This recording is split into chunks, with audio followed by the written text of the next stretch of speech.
Family. Welcome. It's 8 o'clock. You know what that means, right? It's time to talk. Again, a big thank you for being here this week. Just want to give a big shout out to Incision and RST Automation for making this possible. Big shout out to you for taking the time to be here with us and, keeping this educational train rolling for the sterile processing community. With that said, I wanted to touch on something that I don't think that we address enough in sterile processing. I know we're talking about quality, we're talking about efficiency, we're talking about innovation. But what happens when you can't do certain things because, let's just say, there's no, you don't have the proper guidance or equipment to do so? What does that look like? If we're going by just the definition of regulatory compliance, being in compliance with the regulations as they're stated from, the FDA, CDC, OSHA, AMI, the Joint Commission, all of these places, just being in compliance, the regulatory compliance, it plays a critical role in our sterile processing by ensuring patient safety, maintaining quality standards. You hear that part? Maintaining your quality standards and minimizing the risk of infection. So every bit of what we do all leads back to one thing: patient safety, minimizing infection, quality. We're talking about that all season, right? And I said quality, efficiency, innovation, all of these things still lead to the same result. But what happens if we can't be in regulatory compliance? I know a lot of people would be like, oh no, you'll be shut down. But would you? I wanted to talk about that a little bit today because I know that it impacts several areas in our department, such as like the sterilization, standardized sterilization practices, document and record keeping, employee training and certification, infection control, patient safety, sustainability, waste management, equipment maintenance, and validation. All of these areas are regulated by somebody.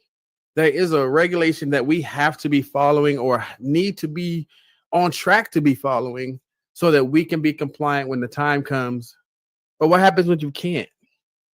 It's an important question.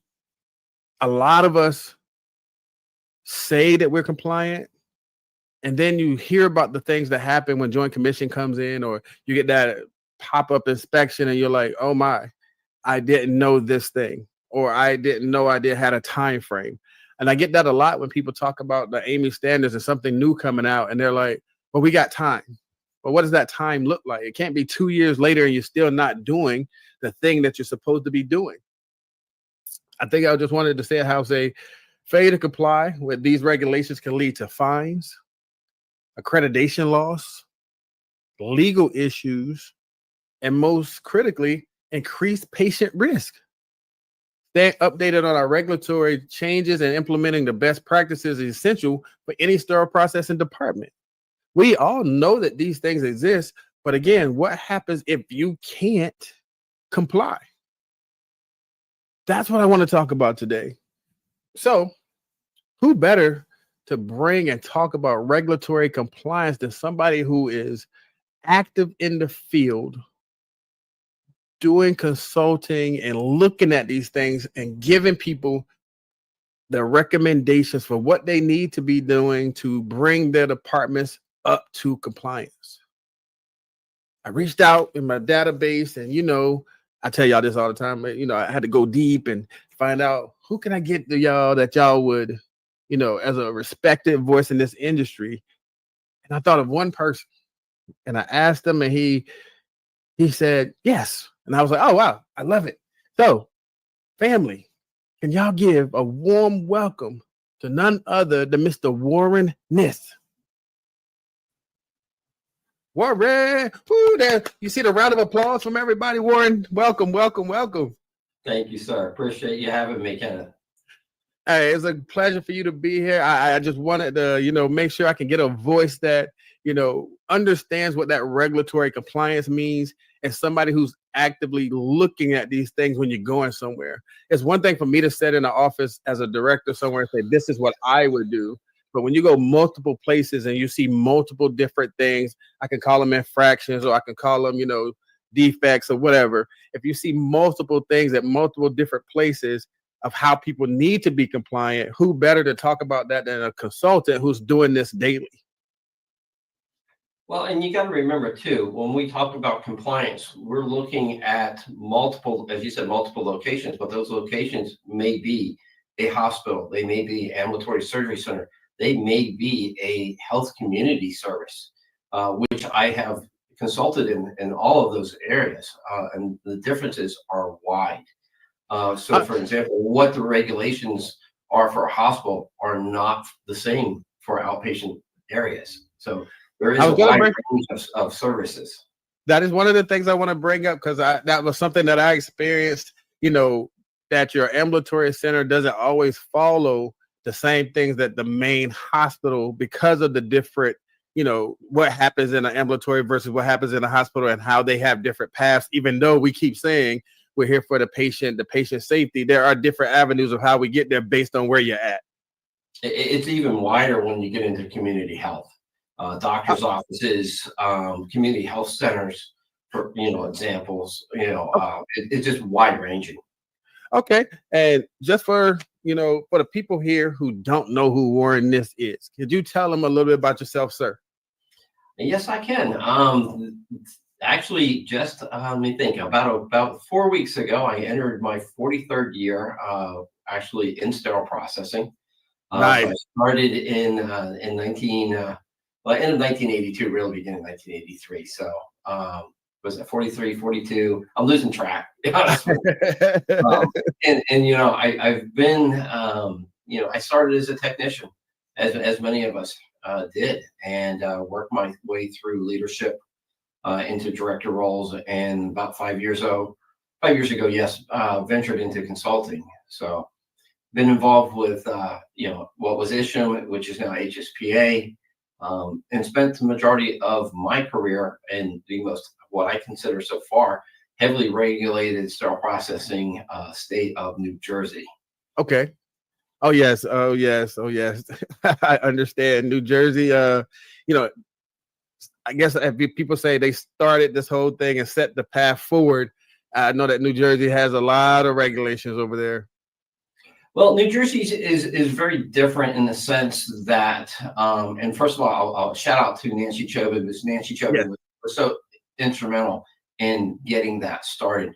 But the difference in sterile processing in New Jersey is written in their state statute. It says you must comply with the AAMI standards. I have not come across another state that actually states that.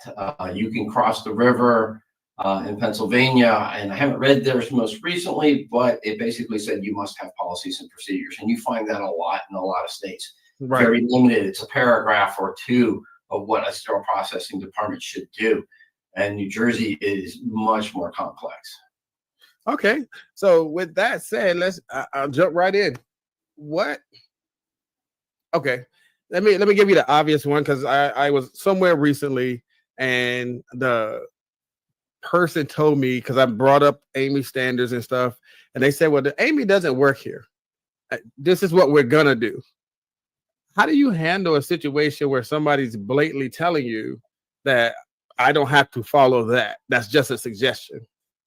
Well, in all reality, outside of the state of New Jersey, it is just a recommendation. AAMI is a guideline. It is not a standard. It's not like the CDC or an FDA standard. It is a guideline, right? As many associations are. So do you need to follow them? Not necessarily. It is considered a best practice in our industry. But you may choose to follow ARN, for example, or SGNA or AST. There's many associations that provide guidelines, and you can choose between those organizations. In fact, you can even blend them together. For example, you may be in a hospital, and this is fairly traditional, where sterile processing, we tend to follow the AAMI guidelines. Right. The OR tends to follow the ARN guidelines. And then you get into the endoscopy area that tends to follow the SG&A guidelines. And the confliction is that ARM, for example, may have a guideline that is similar or overlapping with SG&A, for example. Right. When we looked at the hang time for endoscopes, going back some years, the standards were completely different between SG&A and AMI, or I'm sorry, and ARN. And then you have ST91 that came out not too long ago, and SG&A did not even back it. So there are sometimes where you have conflicts between different associations and different guidelines.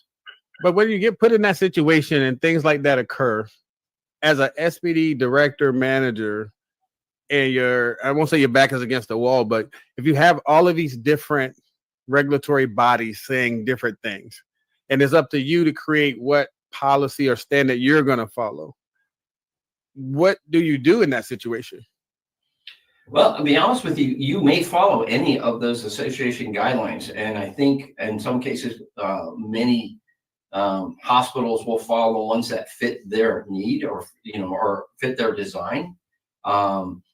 I think traditionally you will find that they will follow those guidelines that are more designed to their area. For example, again, the OR following the ARN.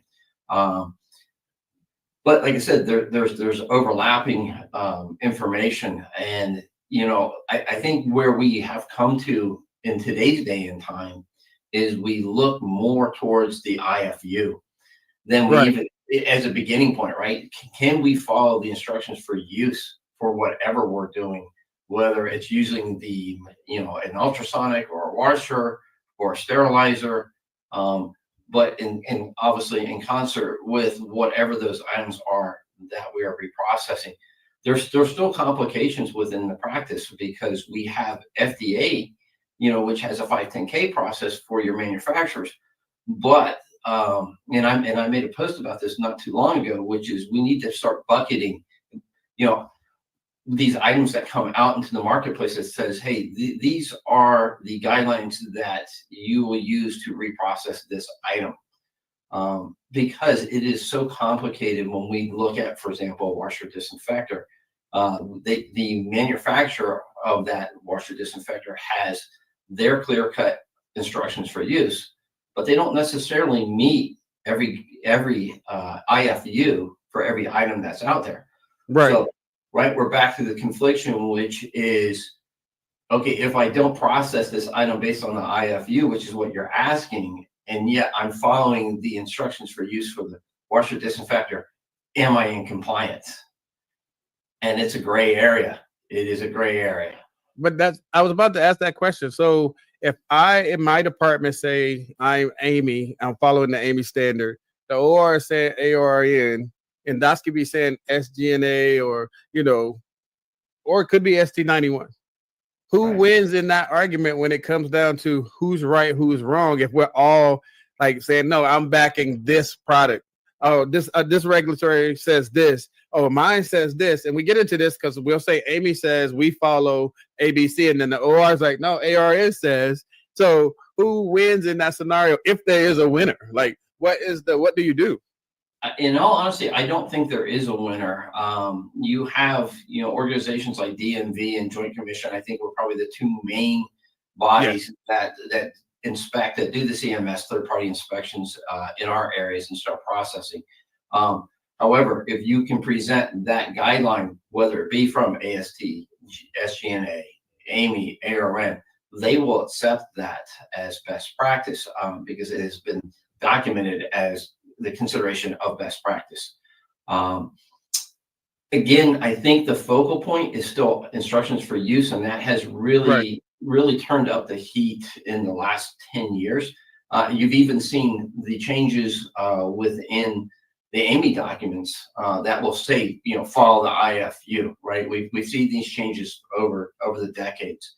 And we've seen where associations have also now taken a step back and said, for example, when we looked at temperature and humidity, and we got into, AMI used to have a standard, and now they say follow ASHRAE. right? Because they Right, made a right, right. committed effort to join Right. ASHRAE. And we point towards those experts in the field that set that standard for us. But then it gets even, we still have great areas when we look at, for example, temperature and humidity, because then we'll go back to and say, okay, when was the building built? When was this space last redesigned? And it could be decades, and you would fall back to those FGI guidelines, from 25 or 50 years ago. So it's very complex, and there's a lot of gray areas within our environment. Everybody, family, this is why this is important that Incision and RST Automation gave us this platform, because these are the things that you need to be knowing. Like, again, like he said, there is no winner. You will follow what you have to follow because there's best practices that you set up in your departments. But again, thank you, Incision. Thank you, RST Automation, for bringing us this type of content, because this is the stuff that we don't too much talk about all the time. Family, I know that we've been saying a lot of things like Amy and, OSHA and these things. So, Warren, just so we can recap for people who all these people are, who are the key regulatory agencies governing sterile processing, and how do their guidelines impact our daily operations? If we just give them a brief overview of all these names we're going to be saying. Well, I mean, when you look at regulating our environment, right? OSHA is one of the key. So we have OSHA. Okay. Right? We look at bloodborne pathogens, right? That is a regulatory process. Like I said, when we get into associations, they're not regulatory. We use them in a regulatory fashion because we use them as a guideline for best practice, but they are not regulatory, except for, as I said, in New Jersey, within their state statute, which says you must follow the AMI guidelines. So if you're following AST in New Jersey, you're out of luck, right? You gotta be using the AMI guidelines. So with that said, let me ask this, because I know somebody's gonna be like, what does he mean by that? If I'm in a department and I know that Amy says this is best practice, it's recommended, but that's not what we do, I'm not wrong. No, I wouldn't say that you're wrong in essence, other than the fact that technically in New Jersey you are. Right, I was getting to that New Jersey part. Like, for everybody else who, again, so the lady that told me Amy doesn't work there, she wasn't wrong. No, she wasn't wrong. I think she misunderstood the phrase, but and I've seen that more than once. But no, she was not wrong. I mean, I'm not sure how she was trying to convey that. She may be basically conveying in the sense that, no, we really don't follow these guidelines. Is it any different than saying, there's some organizations, and I've worked in at least one for sure, that was heavily Six Sigma driven for quality, right? But does everybody follow Six Sigma, or no? You look at quality departments that blend a multitude of ways to create better processes, right? Very similar in the way we use or adopt different guidelines from different associations. I mean, most of them are fairly close, but not always. Again, in the case of SG&A and the ST91 document, right, and that actually goes even further back in those complications when we were looking at the outbreaks in the endoscopy world. There was international standards, and again, same thing. It's when we look at, we're talking mostly United States here, but do they do the same thing in Europe? No, they don't. So there's grave differences. The CSA, Canadian Standards Association, has some really nice documents, and again, sometimes it's very difficult to get administrations to adopt them. Right. But I would consider some of them best practice for sure. So, and just saying that alone, when we're talking being compliant, when, as you said, CMS or Joint Commission comes in, that revolves around us being able to prove something, right? So if we have to prove that A, B, and C happen, and then they say, well, where did you reference that from?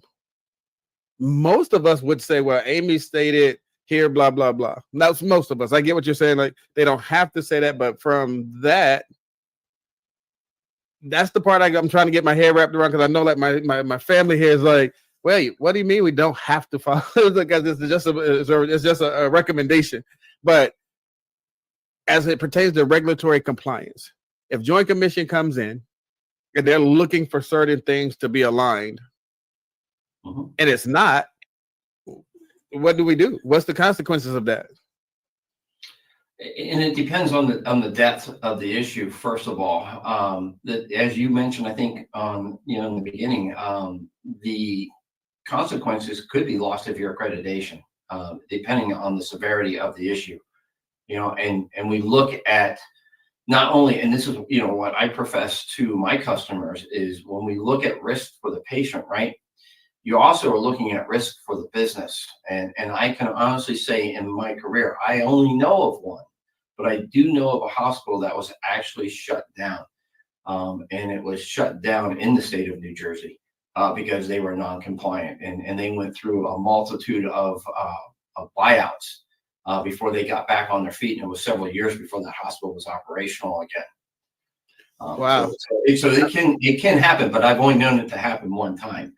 Generally, there is a period of time that you're given to correct it or provide other information. And it's funny because it's ironic today. I actually had put a post out on LinkedIn, and it dealt with a tire and SPD, because I most recently was involved in the CMS inspection. And sometimes when you have these surveyors, some of the requests that they make aren't always best practice, to be honest with you. Right. Again, we do get into the reading between the lines, and that becomes a complication as well. And it gets back to, how does the hospital, for example, in this particular case, react? And I've seen over the years where hospitals will get a knee-jerk reaction, to be honest with you, and they'll make a change based on a regulatory surveyor's comments. But when you actually get involved and start looking deeper into the guidelines, into the IFUs, they may not actually state what they're requesting you to do. So you are able to provide feedback and don't necessarily have to make some of those changes. I would say 99% of the time they're probably on point, but there are always one-offs. I want to talk about that. I want to get a little bit more into that piece, because I've dealt with that as well. So I want to ask you something about that surveyor versus the regulatory part. But we're going to do that right after this commercial. We're going to dive into a little bit more of what happens when your surveyor is given the wrong information, or is it the wrong information? We're going to talk about it right after this commercial.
Welcome back, family. Welcome back.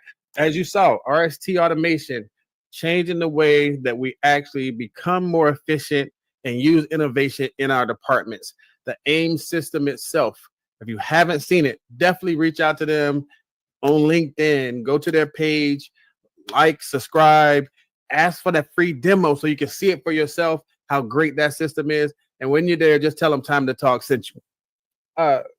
Warren, based on what you just said, and I want to jump back into that because I know people have questions. Based on what you just said, if the surveyors coming in and they're giving out the wrong information, is it up to interpretation of what they're reading the standard to say if it's wrong information, or is it their interpretation, which is what we get dinged on? It can be their interpretation of what we get dinged on. And again, I say dinged on in this essence of in the moment, right? Okay. For example, Joint Commission, you can respond back and ask for clarification or make suggestions on whatever that claim is. And I've been involved in that, not very often, but a handful of times. I can actually even remember dealing with a Joint Commission consultant who came in, and so that was pre-survey, and said that you can't do X, Y, and Z. And I said, well, no, the actual guideline is this. And she pulled me out into the hallway away from my customer and said, you're not supposed to know that. And so, there are things that they kind of try to drive home as a standard, but aren't necessarily to the letter of the law. So now, when we're talking about all of these and the interpretations and what we are reviewing as far as when they come in and are we compliant, how does proper documentation and record keeping contribute to this compliance? If we're saying, hey, Amy says we do ABC, or, what I'm saying, how does the record keeping and documentation play a part of that? Well, first, let me say this. My consideration on proper documentation and record keeping has nothing to do with Joint Commission. Okay. It does in an accreditation survey. However, that is a business risk. If you end up in court because of an incident without proper documentation, you are going to lose your case. So I'm more fearful of a lawsuit than I am even of Joint Commission in these situations, right? And I can tell you that a few from a lawyer who was reaching out because there was an incident in a hospital, and I won't go into where that hospital is. Right. In this particular case, there was a failed instrument, and the patient lost their kidney because of this. What asking me was what is the standard for maintenance of this instrument? So we got into that kind of conversation. And again, if you haven't documented that you are doing your regular maintenance on your instrumentation, no different than doing your regular maintenance on your sterilizers or any other piece of equipment, and you have a failure and you have an injury to a patient, in this particular case, like I said, losing a kidney, how do you think that's going to play out in court? So documentation is really for the risk of the business in itself. Yes, can it play a part in the Joint Commission accreditation? Absolutely. We've seen that over the years as well. Whether it's biological information to temperature and humidity is always a hot take, but are you going to lose your accreditation over that? Not likely. You're going to end up in a process improvement time period where you need to kind of catch up and demonstrate that you're back on track. I know most people have tracking systems now where everything is scanned and they automatically keep records and stuff like that. But for the sake of argument, if something wasn't documented and that tray got used in the OR, you can't trace it back to the patient. Is that not a regulatory thing where you have to be able to trace the traceability of one step to make sure that all the steps were hit? That is something they'll look at during a CMS inspection, generally speaking, if they're going to trace it as they do trace a multitude of other things when they're tracking a patient.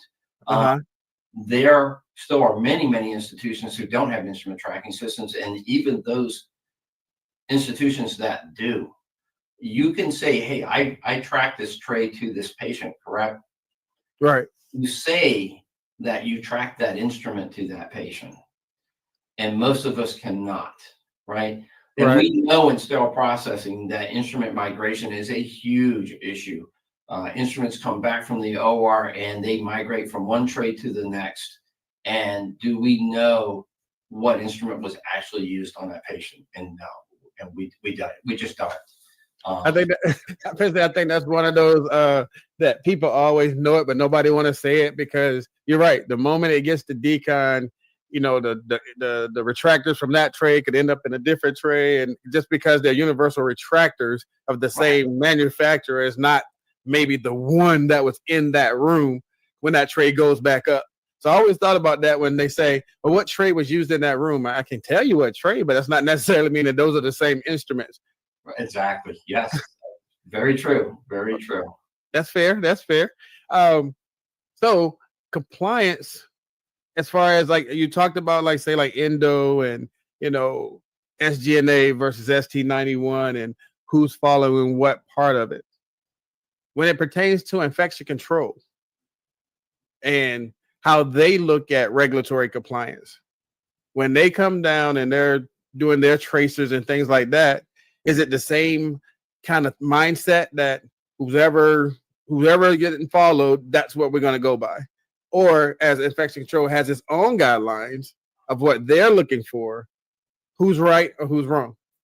Well, you do, right? You have APIC guidelines as well, which is where our infection control practitioners are following. And, there's a lot of training that has occurred on other guidelines. For example, AAMI guidelines, which Joint Commission had done some years ago. They were training their surveyors on the AAMI guidelines. Yes. Again, I think it all becomes a conversation, though, right? And it also depends on the locale that you're in. Again, hospital guidelines are vastly different than other locations.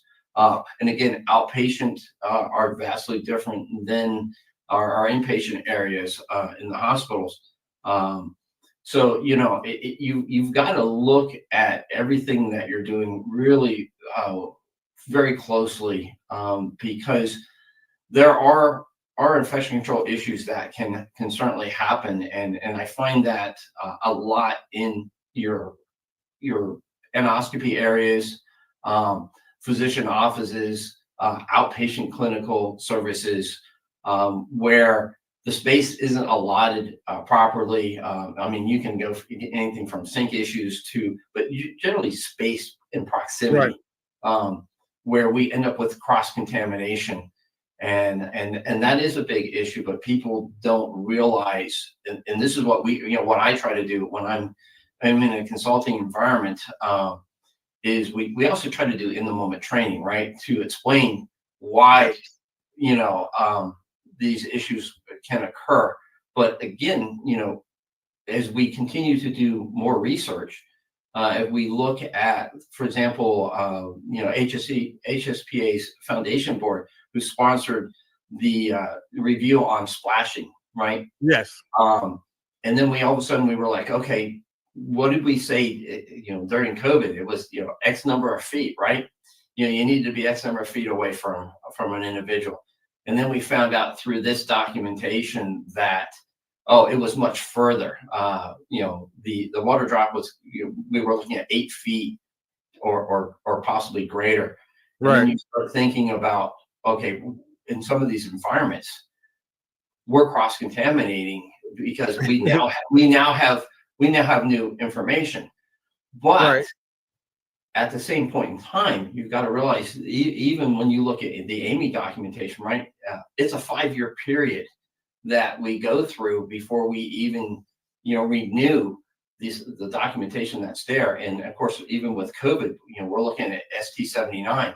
The last update was 2017.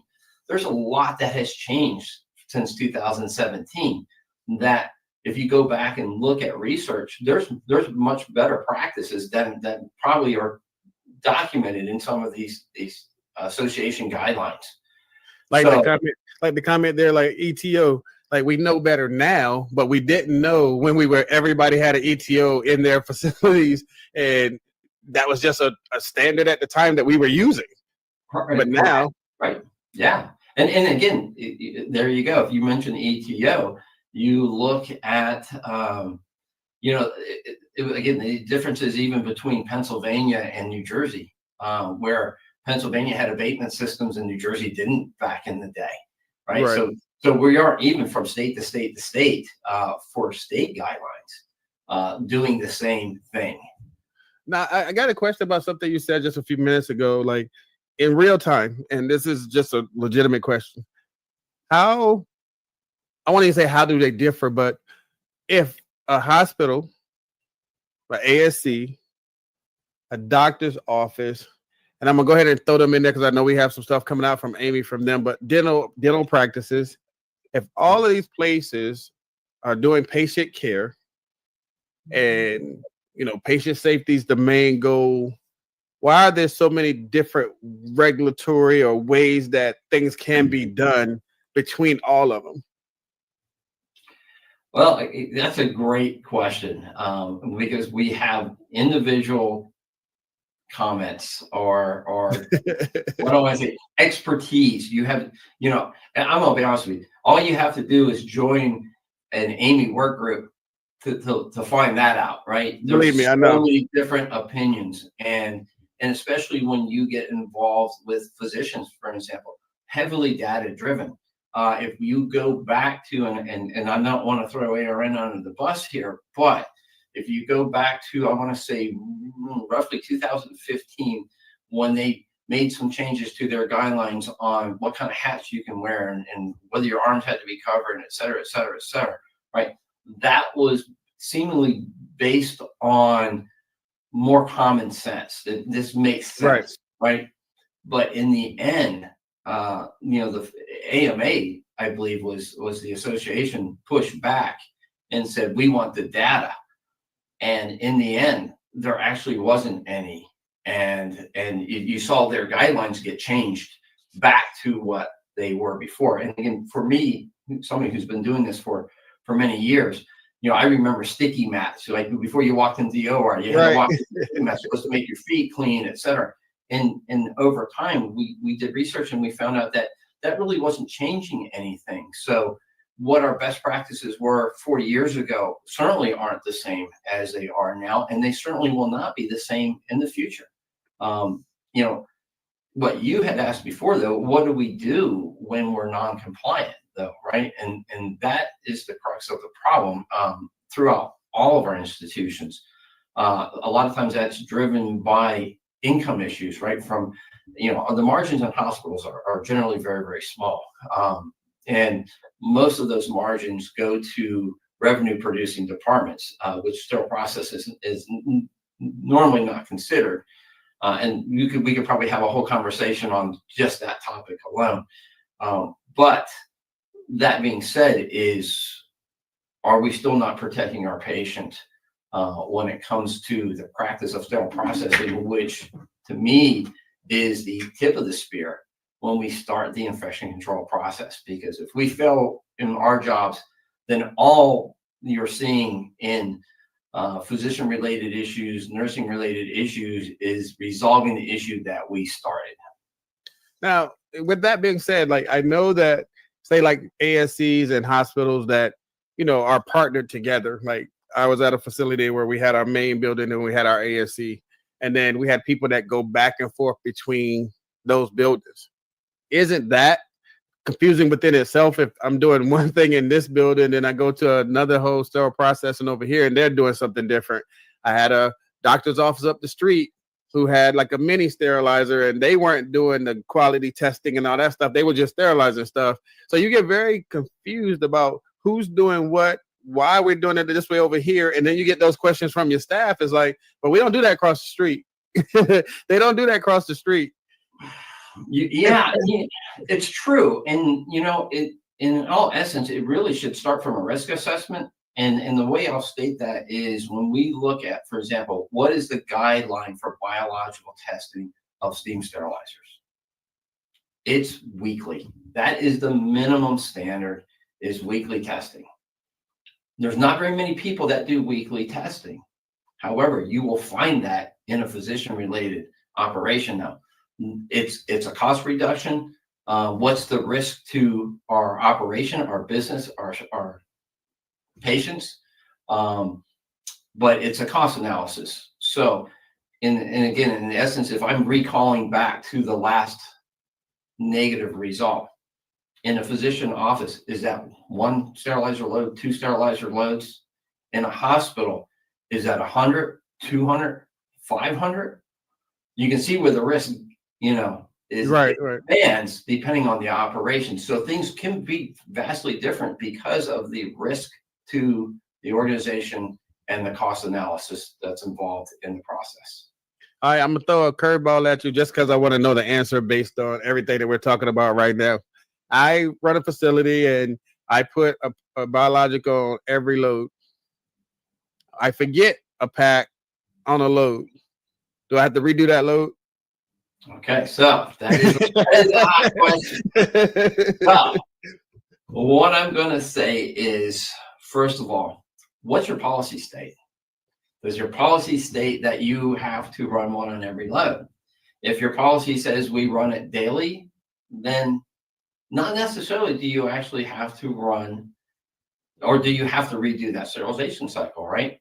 Are we following our policy? Now, you may or may not actually be asked during a CMS visit is, we notice that you're running biologicals on every cycle, but your policy states this, right? Right. I'm going to be honest with you, most of the time they do not dig deep enough during a CMS survey to actually even pick that information up. Okay. I will say that typically in my participation, a CMS visit in a hospital may be 1 or 2 hours. Okay. I will go back to New Jersey. Now, it's been a while since I've worked in New Jersey. I left New Jersey in 2018, but I have endured 7 hours, 8 hours of state inspection. Okay. So, and they're actually one of those states also that they can come in as a state inspector and walk out and come back through the door as a CMS surveyor. So they play both roles in New Jersey. Okay. So depending on what they see. But again, the surveys generally don't go to that depth. However, they will obviously looking at, did you document the results? Did you do it in the time frame that the IFU stated that you should do it? If it's a 24-minute sterilization or 24-minute readout, right? What is the time frame on it? Is it an hour, 2 hours? Okay, if your policy again states that, let's say that your policy does state that you ran it for, or that you run it for each load, and you're using the 24-minute, I'd have to read the IFU, but I think it's 1 or 2. I think it's 2 hours that you have to actually complete the readout, right? Right. And you fail to do that, and now your biological is essentially null and void.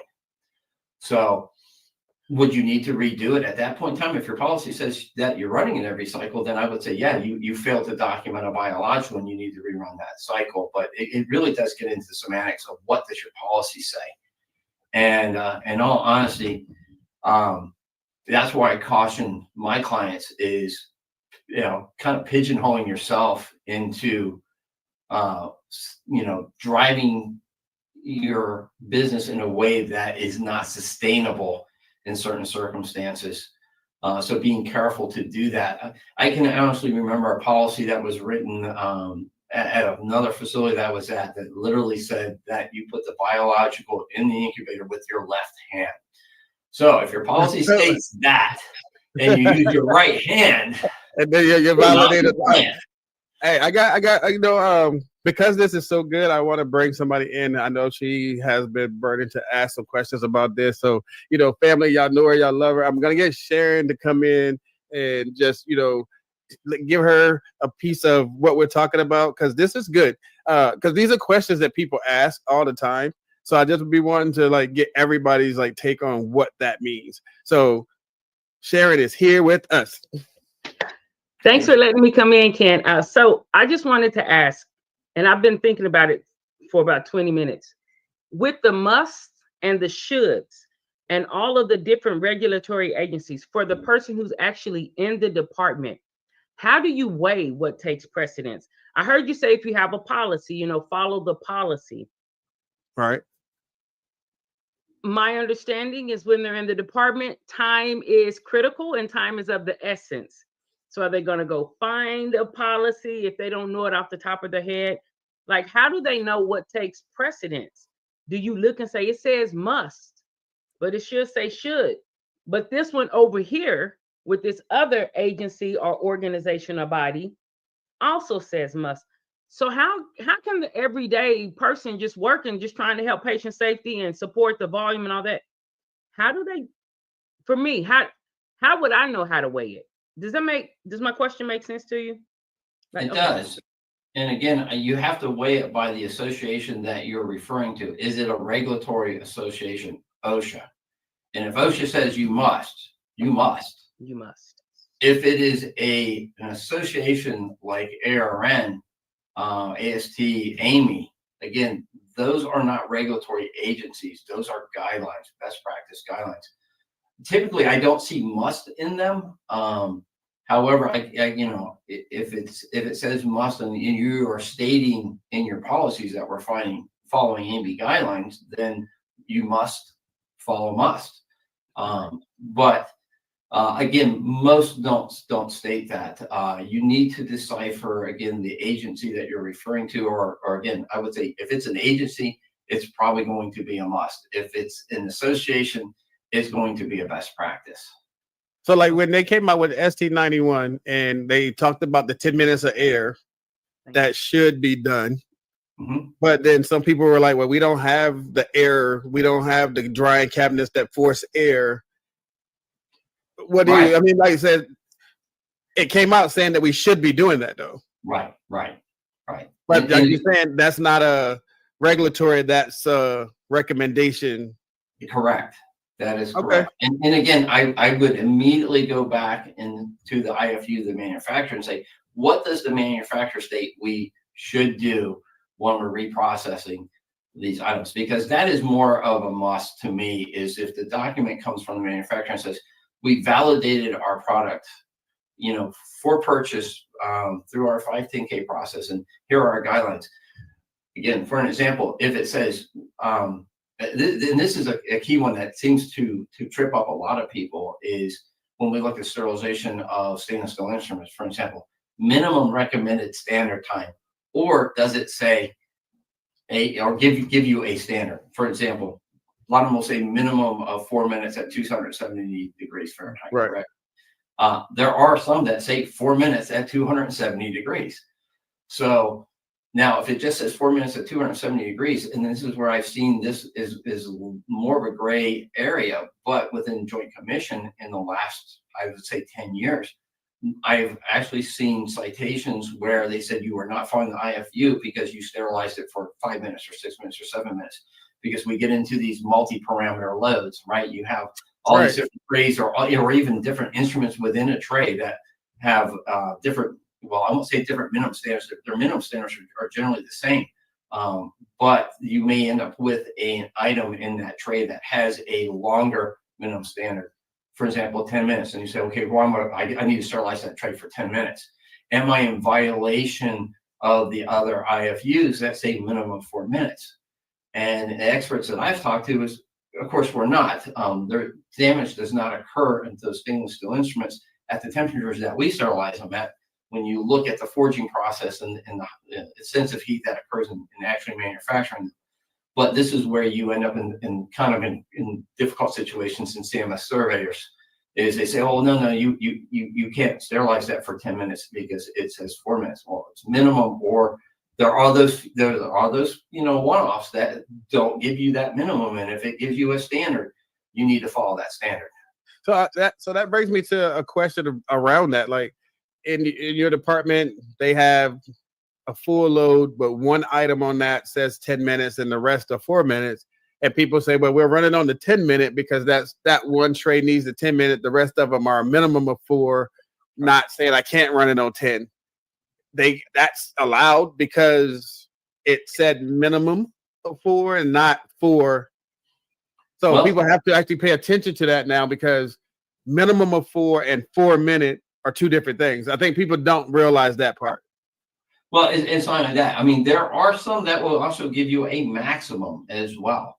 So, I mean, and we see this within, for example, the CJD guidelines, right? You got that 18-minute cycle right? I've actually been in hospitals that have adopted the 18, well, I believe actually, and I could be wrong, so people don't crucify me because I remember this from time back, but if I remember correctly, the standard in France was an 18-minute national cycle, regardless of the IFUs, because of the prevalence of CJD. So I believe, if I'm correct, that was a national standard that I read some time back. So in that particular country, we're going, hey, we're just going to protect our patients. We're going to run everything at 18 minutes, regardless of the minimum. You know, I guess if there was something that said we needed to do more than 18 minutes, you know, the complexity of that is this. Microorganisms still die at the time frame that they die, right? Right. The complexity of this process is it didn't take longer to sterilize the instruments. Through the testing of the manufacturers, it takes longer for the steam to make contact to a specific location within that instrument. Thus, you still need that 2 to 2.5 minutes of contact time. We do double overkill, which is where we get our 4 minutes. But you know, for example, So- they'll use electrodes to test and validate how long did it take for that area of that instrument to heat up to 270 degrees. Some instruments, because of complexity, it takes longer for that steam to penetrate into those crevices, those cannulas, etc. And then you still have the same contact time. So I got a question of that. This is not regulatory. This is probably more compliance than regulatory. But if our biological itself says that your spore is killed after 4 minutes, why are we doing 10 minutes? Why are we doing 18-minute cycles? Well, I'm just asking. I'm being devil's advocate right now. Like, right. it tells you literally the spore will die within the 4 minutes. So why do we do 10-minute cycles? Why do we do 8 minutes? Why do we do 18? Why is all that a necessary evil if the spore is already dead? Well, again, let's take CJD out of the complexity of this question, right? Which is your 18-minute WHO cycle, right? And that's a prion, and that's a little bit different. However, when we look at the spores within your biologicals, again, it's not 4 minutes, it's 1.5 to 2 minutes, right? That's the kill time, right? So we do a double overkill cycle, which is a safety margin, right? Because if we're running it exact, then if we even just have a little blip of an issue, we may not have a sterile item. So we have that double overkill. It's a safety margin. But getting back to your question around 8 minutes, 10 minutes, 15 minutes, what that actually is, it is the complexity of the instrument, and they have been tested by the manufacturer to note that the steam contact does not occur within that specified period of time, and you need longer for that steam to enter into certain aspects of that instrument. Like I said, it could be a cannulated instrument, it could be a complex design instrument, and those electrodes that they place on those instruments will dictate how long it takes for that temperature to be achieved. So you have to realize that their validation process is telling you that yeah, great, the biological or the microbes died within 1.5 to 2 minutes, but it took 8 minutes for us to get the steam there to that locale to kill them. So now we're looking at a 10 or 12 minute. The other parts, I'm going to be honest with you, I've talked to manufacturers over the years, and I've asked them, well, why do you have this cycle? And you get various different answers, which is, one, we just felt safer if we doubled or tripled it, because the risk to them was we don't want a lawsuit. Right. So we know it takes 2 minutes, 4 minutes. You're going to run a 4-minute cycle. We just want you to run it for 8 minutes or 12 minutes or whatever, which is where I go back to something that we've kind of been asking the FDA, we being sterile processing profession since the 90s, to say we want bucketed items. We want these instruments to be in a 4-minute cycle, a 10-minute cycle, a 20-minute cycle, and nothing more than that, because of the complexity of trying to run these sterilization cycles. You've got hospitals that have 12 or 15 sterilization cycles on their sterilizers. Right. Yeah. You're adding complexity to the quality of, are we making sure that our staff is educated well enough to make these decisions and meet the standard for these items? Especially those institutions who don't have a tracking system, who you can build in a safeguard too, and say, when I scan this instrument, if I don't have it in the right cycle, it's going to pop up and say, hey, you can't run it on this load. But when you've got hospitals that have cheat sheets and people are trying to remember, does this tray go in this cycle or this tray go in that cycle, that's very complex. And the likelihood of error is much, much greater. So on that note, let me ask you this. How do you feel about those items that say it can go in steam and in Sterile or VPRO? When you got the 270 over here, or you got the hydrogen peroxide over here? Well, I'm going to be honest with you. So it's not really a complex, this won't be a complex answer, but because there are many items, right, that you can run in steam and or low temperature sterilization. And the way I look at that is it's the longevity of the instrument. And I found this in instruments that, for example, are fiber optic, right? They tend to last longer, or seemingly they tend to last longer in low temperature because of the heating and cooling and steam.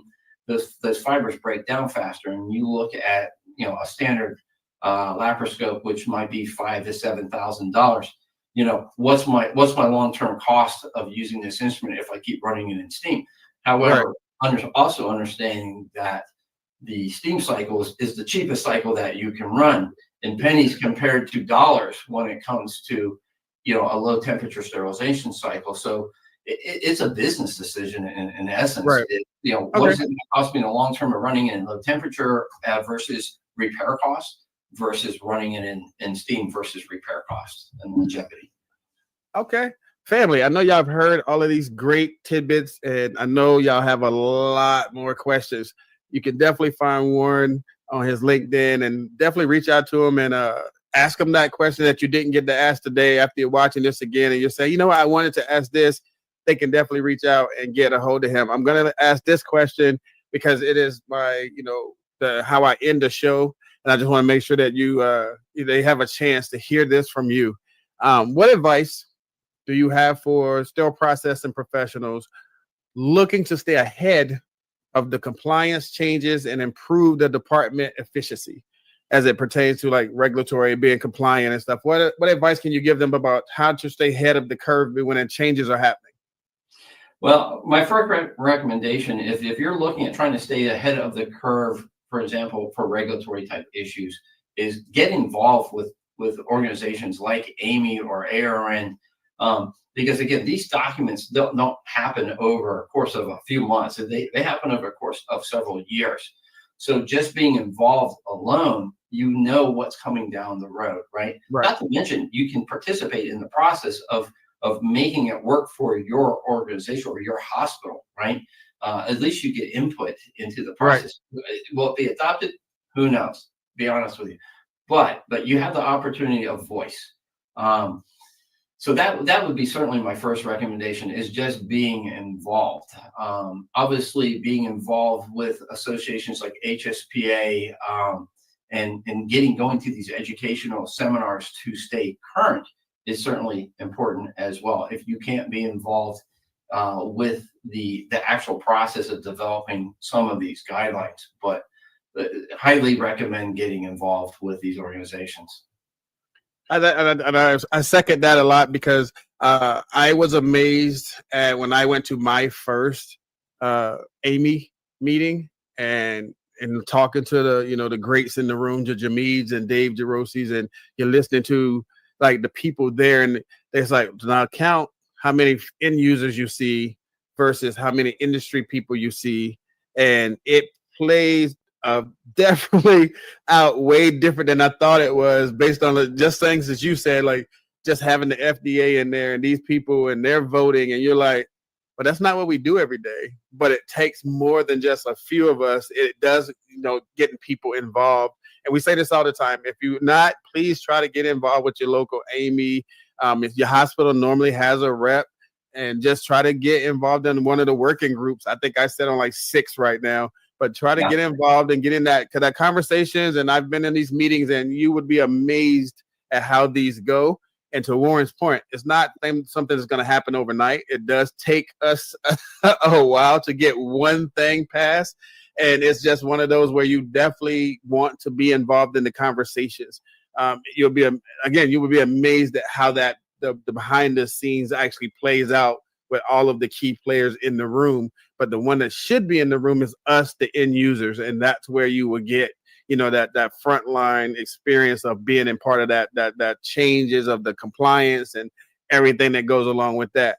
Warren, sir, I definitely appreciate you. Your insights were invaluable today. I think that people now have an understanding of what it means when it comes down to like the hospital versus ASC versus doctor's office, because as you can see in our everyday how everybody's doing something different, and now it makes sense. Everybody's following what they're following, and it may not be the same. As far as, yes, we're always going to defer to Amy and now it makes sense to them why the OR is like what ARN says or AST says, and it conflicting sometimes. But then, like you said, there is a small portion in that gray area where they come together, but it's going to take us working with each other to say, okay, we're all trying to get to the same goal. We just follow different paths to get there. So I think that's what people needed to hear. I think, how to stay above and, what happens inside of the process. Like compliance does not just mean I follow this, and this. There are different versions, different ways. What happens when a Joint Commission surveyor comes in? What happens when a CMS surveyor comes in? That information isn't necessarily wrong. It might be left up to interpretation. Like, as you said, a recommendation is a recommendation. Do you have to follow it? What is best practice? Those type of things that people get hung up on the wording. Right, absolutely. And that's what I would say. It's a conversation. So don't forget that it is a conversation when you're involved with the CMS surveyors, whether it's Joint Commission, DMV, or somebody else. I would also caution you not to press too much at that particular point in time. That can have negative consequences. You're best off to press later on after the survey or during the writing portion of that. Okay. Family, you've heard it here. Mr. Warren Nist, thank you, sir, for being here. Thank you for sharing your insights with the family today. Family, as always, it's been a time to talk, and same place, same time, next week, new guests, still on the path to quality, efficiency, and innovation. I thank you. I appreciate you. Big shout again to incision.care. Make sure you go there, subscribe, go there, request a demo. Tell them Time to Talk sent you. Same thing, RST Automation. Subscribe, request a demo. Tell them Time to Talk sent you. We're headed toward the future of innovation. They're showing you some new ways how to make your departments more efficient, and all the while bringing quality to each and every patient that you serve. Warren, thank you, sir. Family, it's been a good night. I appreciate you all. See y'all soon. Thank you.